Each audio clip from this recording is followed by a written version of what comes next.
আজি কথাশিল্পী ইমৰান শাহৰ উপজাতিন ৯৩টা বৰ্ষত ভৰি দিলে অসমীয়া সাহিত্যৰ বৰ্ষীয়ান সাহিত্যিকগৰাকীয়ে ১৯৩৩ চনত শিৱসাগৰৰ ধায়ালিত জন্মগ্ৰহণ কৰিছিল বিশিষ্ট সাহিত্যিকগৰাকী ধায়ালিৰ ২ নং প্ৰাথমিক বিদ্যালয়ৰ পৰাই শিক্ষা জীৱন আৰম্ভ কৰা সাহিত্যিকগৰাকীৰ নৱম শ্ৰেণীত থাকোতে প্ৰকাশ পাইছিল তেওঁৰ প্ৰথম কাব্য সংকলন বনবাসী ৮খন গল্প সংকলন ১০খন উপন্যাস ২খন প্ৰবন্ধ সংকলন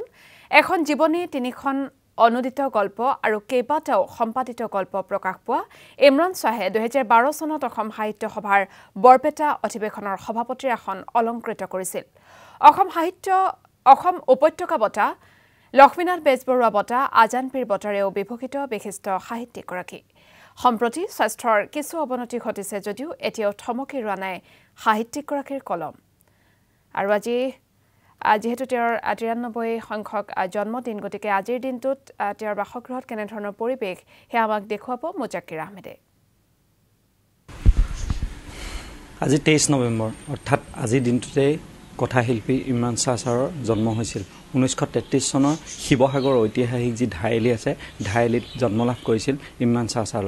আৰু আজি এই বিশেষ দিনটোত মই এই মুহূৰ্তত শিৱসাগৰৰ যি ধায়ালিস্থিত যি বাসগৃহ আছে ছাৰৰ বাসগৃহত আছোঁ আৰু মই পোনে আজি জন্মদিনটোত ছাৰৰ লগত কিছু কথা বতৰা পাতিবলৈ চেষ্টা কৰিম এই মুহূৰ্তত আমাৰ পোনপ্ৰথমে ছাৰক জন্মদিনৰ শুভেচ্ছা ধন্যবাদ ৯২টা বৰ্ষ সম্পূৰ্ণ কৰি ৯৩ বছৰ বয়সত ভৰি দিলে ছাৰ এই দীঘলীয়া এটা পৰিক্ৰমা এই মুহূৰ্তত আপোনাৰ অনুভৱটো কেনে মই কি কৰিব পাৰিলোঁ কি কৰিব নাই পৰা সেই কথাবিলাক চিন্তা কৰিব লগা হৈছে এতিয়া আৰু সেই চিন্তাৰ ফলস্বৰূপে মই মোৰ ৰচনাৱলী প্ৰকাশ কৰিবলৈ লৈছোঁ আজিও দুটা খণ্ড ওলাব আৰু সেইখিনি যি বাকী আছে সেইখিনি যাতে মই সম্পূৰ্ণ কৰিব পাৰোঁ সেইটোৱেই এটা পৰিকল্পনা লৈছোঁ অন্য পৰিকল্পনা মোৰ তেনেকৈ নাই সদায় পোৱা দেখা যায় যে আপুনি সদায় এখন বাতৰি কাকত আপুনি হাতত তুলি লয় কিন্তু বাতৰি কাকতখন সম্পূৰ্ণ আপুনি পঢ়াৰ পিছত বৰ্তমানৰ যিটো শাসন ব্যৱস্থা সেই শাসন ব্যৱস্থাটোৰ ওপৰত ছাৰ কি ক'ব এই বিষয়ে একো মন্তব্য নকৰোঁ কাৰণ এই শাসন ব্যৱস্থাই কওঁ বা ৰাজনীতি এগৰাকীৰ পৰা মই সদায় দূৰত আছোঁ আৰু এইটো সম্পূৰ্ণৰূপে ৰাইজৰ সম্পৰ্ক থকা বিষয় এই দিশত মই সাহিত্যিক হিচাপে নিজকে জড়িত কৰাও নাই আৰু ভৱিষ্যত কৰিব নোখোজোঁ কাৰণ সাহিত্যৰ প্ৰতি মই বিশ্বাসঘাতকতা কেতিয়াও কৰিব খোজা নাই মই মোৰ মতে সাহিত্য কৰি গৈছোঁ গতিকে এই দিশটোত মোৰ খুব মন্তব্য একো নাই দেখা গৈছে যে আপুনি এটা সুদীৰ্ঘ সময় এটা শিক্ষক জীৱনৰ লগত জড়িত হৈছিলে বৰ্তমানৰ ছাৰ যিটো শিক্ষা ব্যৱস্থা সেই শিক্ষা ব্যৱস্থাটোৰ ওপৰত কি নহয় শিক্ষা ব্যৱস্থাটো আগতে আছিল শিক্ষক ছাত্ৰকেন্দ্ৰিক আছিল তেতিয়া বৰ সুন্দৰকৈ চলি আছিল গোটেই বিশ্বতে সেইটো ঘটনা হৈছিল কিন্তু এতিয়া ছাত্ৰ আৰু শিক্ষকৰ পৰা গোটেই বস্তুটো আঁতৰি গুচি যোৱা যেন মোৰ অনুভৱ হয় যেন তৃতীয় বা চতুৰ্থ কোনোবা শক্তিয়েহে ইয়াক নিয়ন্ত্ৰণ কৰে আৰু সেইটো হ'লে কিন্তু শিক্ষা ব্যৱস্থাৰ ভৱিষ্যত বৰ সুন্দৰ বুলি আমি অনুভৱ কৰিব নোৱাৰোঁ গতিকে ৰাইজ এই ক্ষেত্ৰত সচেতন হোৱা ভাল কাৰণ শিক্ষা আৰু মানুহক একো বিষয় বা একো এটা হেৰিৰ কাৰণে প্ৰস্তুত কৰা সৈন্যক যেনেকৈ লেফ্ট ৰাইট কৰিবলৈ শিকোৱা হয় বন্দুক চলাবলৈ শিকোৱা হয় তেনেকৈ যদি ছাত্ৰ সকলোকে একেধৰণে কৰিব খোজা যায় তেতিয়াহ'লে সেইটোতো বৰ শুদ্ধ পন্থৰ শিক্ষাৰ দিশৰ পৰা এইটো শুদ্ধ নহয় গতিকে এই ক্ষেত্ৰত যিসকল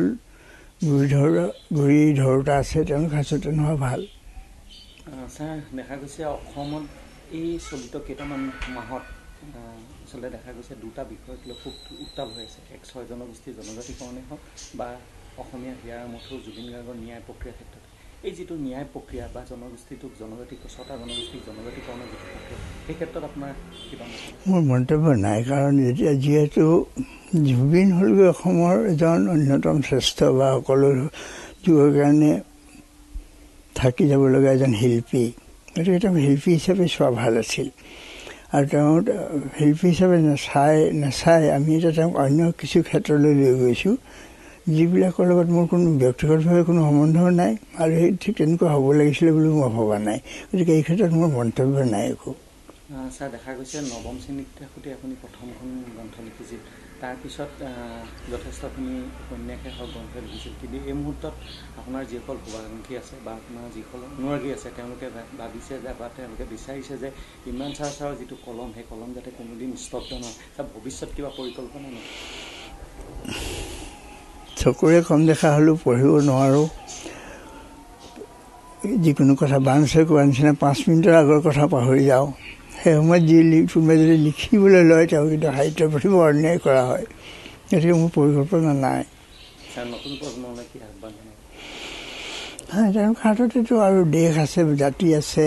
সাহিত্য আছে সকলোৱে তেওঁলোকৰ হাতত আছে তেওঁলোকে যদি